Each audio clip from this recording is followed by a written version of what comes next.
I'm going to set this one up for you. The Ottawa Senators are plus 145. They will be on the second night of a back-to-back on Long Island, taking on the Islanders, who blew a third period lead against the Canucks and then blew a third period lead against the Canadiens in two games that they frankly just needed to win.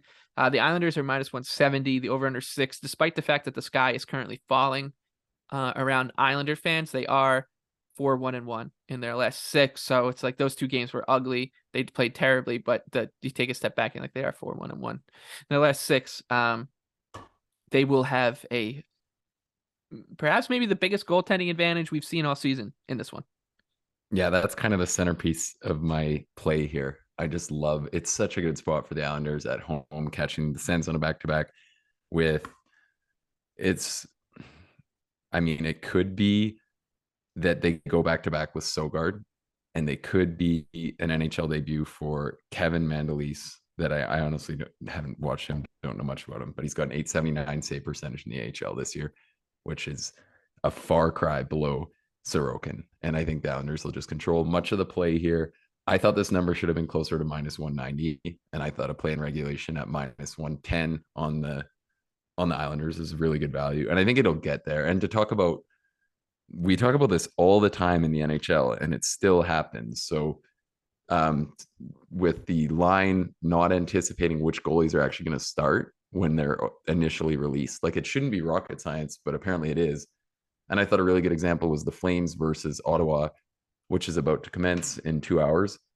That line opened at minus 130 for Calgary when everyone knew Hellberg couldn't play or Forsberg couldn't play with having torn both MCLs. Talbot's on the IR. It was always going to be a third string goalie. And then somehow when the confirmation comes in of that, the line is now minus 165. So that's that instance I love to point out on the NHL that it's like such a good spot. And I think this is kind of going to be one of those, like, I'll be surprised if it's not minus 185 or minus 190 by game time. Just don't trust the Islanders. Just don't trust them. Um, my Josh Bailey take last week, best bet for me was Josh Bailey to anytime goal scorer, because that's like, oh, he's starting to show some signs of life with Horvat and Barzal. Then he turned in two of the worst games you can imagine from a first line player against the Canucks and Canadians. So I won't be going back to that bet on Tuesday night. So you can pencil him in for a goal. The Florida Panthers are my favorite bet. They're minus 120 in they're minus 120 in St. Louis. The Blues are even money at home. The over-under is 6.5.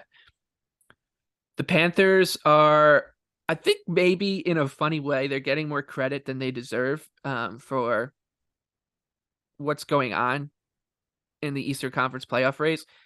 They have closed the gap, and they do look like the team that probably from the outside has the best chance of taking one of Pittsburgh or Washington's spot, but it's not like they've been, playing the lights out here. They are tilting the ice generally in the right direction. It's not like they're dominating at 5-on-5, and they're only 5-3-2 in their last 10. So Florida is not.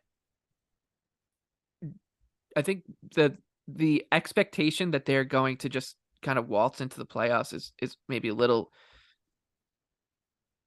overblown. However, you could make the argument that the Blues have been one of the bottom 10 teams in the NHL for quite some time. They're giving up 3.5 goals per 60 minutes at 5-on-5 over their last 10 games, and they are getting the ice. They're just getting caved in at 5-on-5 is basically what it looks like. They're not generating enough scoring chances. They lost Tarasenko. They lost Mikkola. That's a white flag. Their last game, they just gave up 5 goals to the Arizona Coyotes. So many red flags here. I think this line will probably tick up on Florida, so you want to bet it early, but I like the Panthers here, minus 120.